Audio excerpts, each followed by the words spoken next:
Chicagoland weather forecast with Steve Williams. Today, sun and clouds, a high today 35, a little bit of snow at times tonight, maybe an inch in accumulation, low 31. Clouds and breezy, snow tomorrow morning, 1 to 3 inches, flurries by afternoon, high tomorrow at 35. I'm Steve Williams on AM 560, The Answer. 26 in clouds at O'Hare, your next news update, 8:30. Chicago's Morning Answer continues next on AM 560, The Answer. Now, from the Signature Bank Studios, this is Chicago's Morning Answer with Dan Proft and Amy Jacobson on AM 560, The Answer.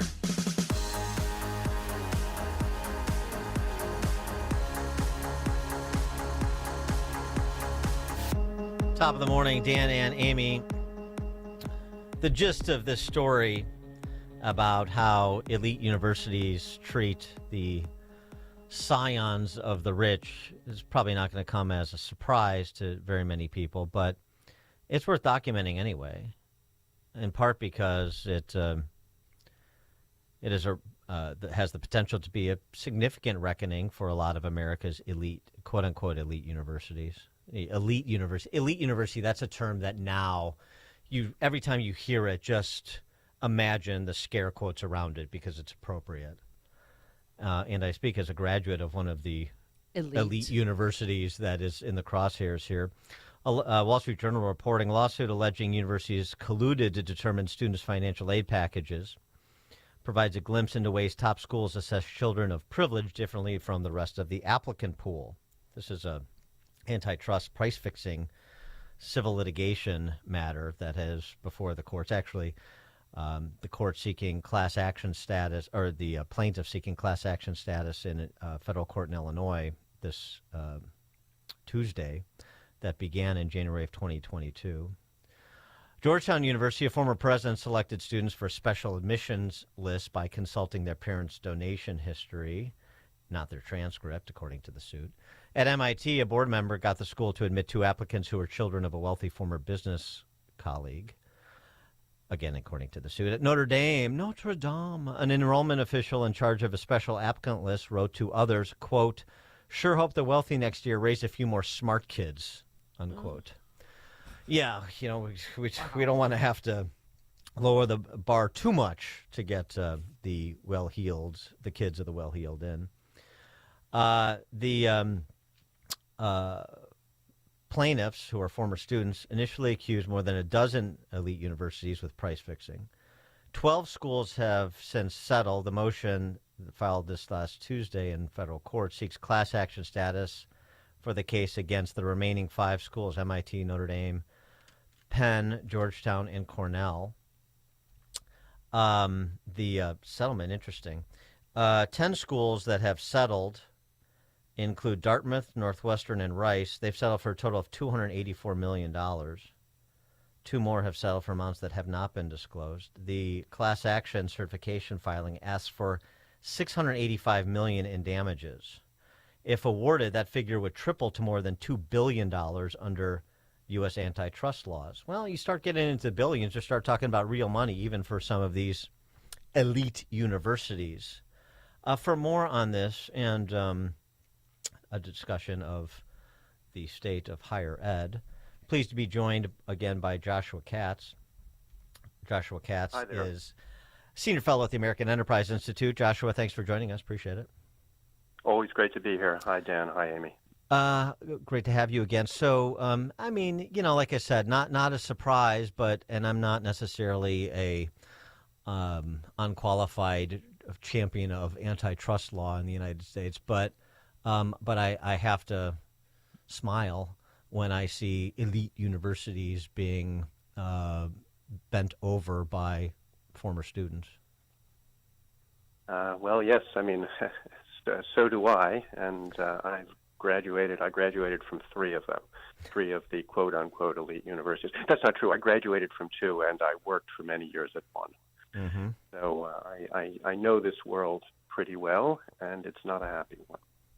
Well, right. And I mean, the whole sort of rich privilege deal going on there, this is just more of sort of the larger cultural phenomenon that is more and more recognized and more people find displeasing, which is it's a big club and you're not in it and you're not invited to be in it.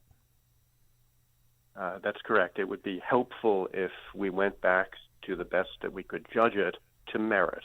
And that would be a very good way of quickly weeding out both dumb rich kids and kids who simply shouldn't be at these universities. And the prospect of that changing in a material way, I mean, the combination of the Supreme Court's decision in the Harvard admissions case plus maybe civil suits like this, I mean, do you hold out much hope, or regardless of those reckonings, it's just still well beyond our reach to see some sort of turn towards MEI as opposed to DEI, merit, excellence, yes, intelligence. very well put. MEI, yes. Well, I try to be hopeful. I try to be optimistic. There are days in which that's easier for me to do than others. The Harvard suit and things like it have brought some interesting things to light. There are some institutions which, again, you have 1 year of data, which is not a whole lot, but there are some institutions that appear in this first year to have made very different admissions decisions. But then there are other institutions that appear not to have done so. Now, again, on the basis of 1 year of data, and mostly it's data that people don't have access to the details of, it's a little bit hard to know what to do with that. But I'll be cautiously optimistic that the coming years can be a little bit better. I've been a believer. I'm going to come back in a few months, and you're gonna remind me that I said this, and you're going to laugh. I suppose that's possible, but let's give it a shot. Yeah, absolutely. I mean, I have been a disciple of the sort of Mitch Daniels philosophy on higher education, which is it's not where you go, it's how you go.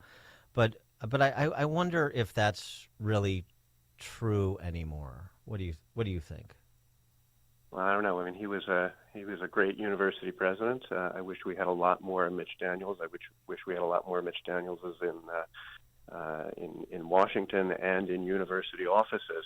I'm gonna reserve judgment on that. I mean, as I say, my feelings on this really do change day to day. I'm fed up the way you are, the way I imagine most of the listeners are.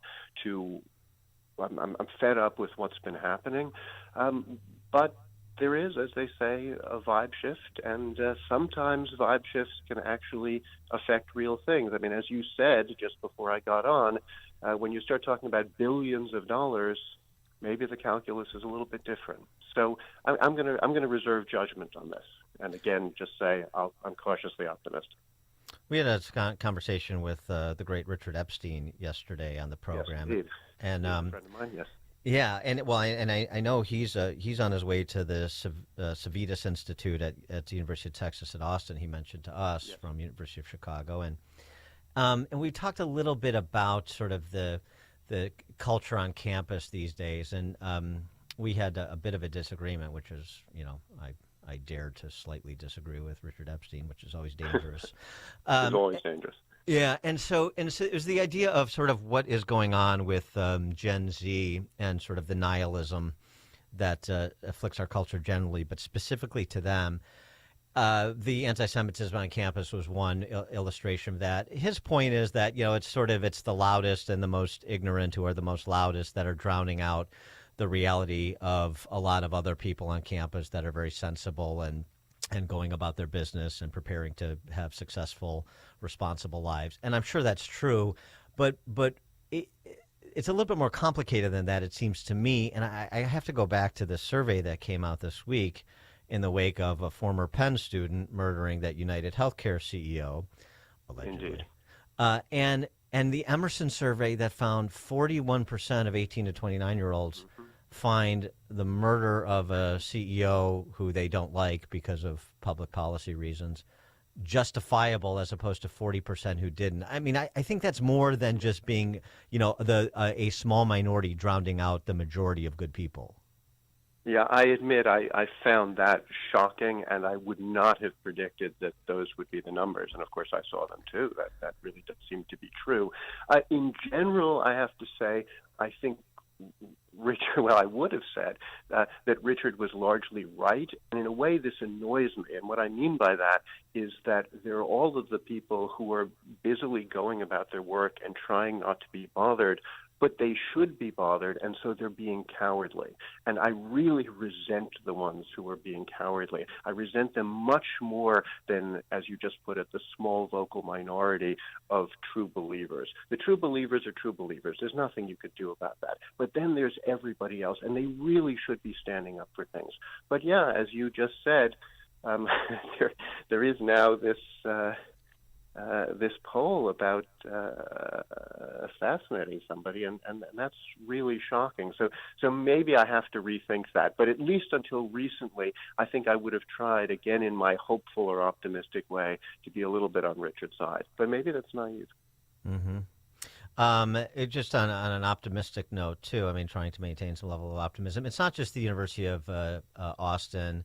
It's not just, existing institutions of enlightenment like Hillsdale and others.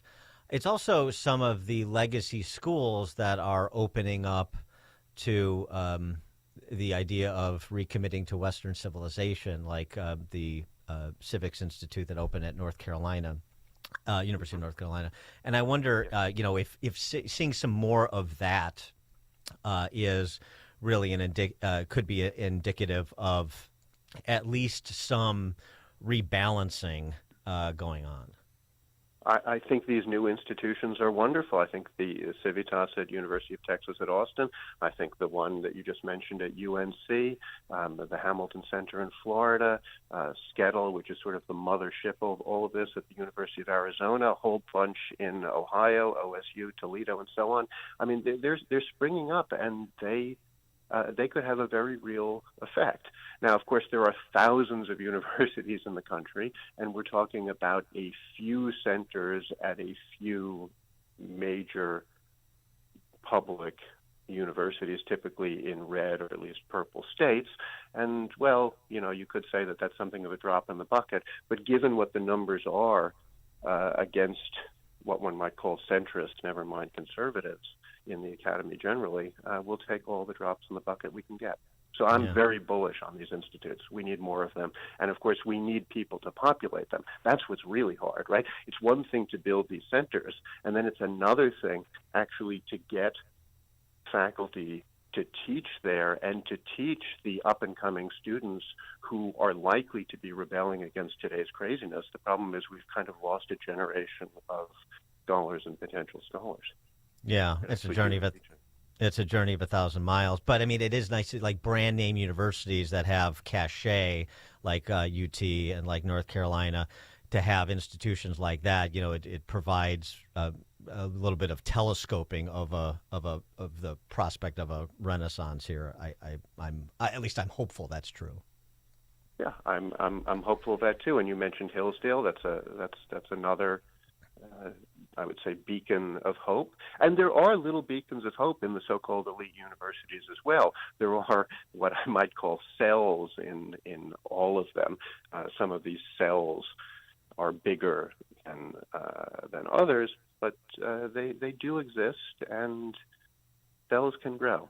So again, let me be hopeful. I've never been this hopeful with you before.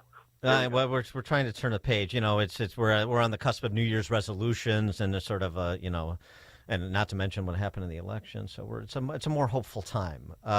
Joshua Katz, Senior Fellow at AEI, American Enterprise Institute. Thanks as always. Appreciate it. Thanks for having me. Take care. Thank you. And he joined us on our turnkey.pro answer line. This is Chicago's Morning Answer. You stink. I think you're going to have a good Christmas, all right? You smell like beef and cheese. You don't smell like Santa. On AM 560.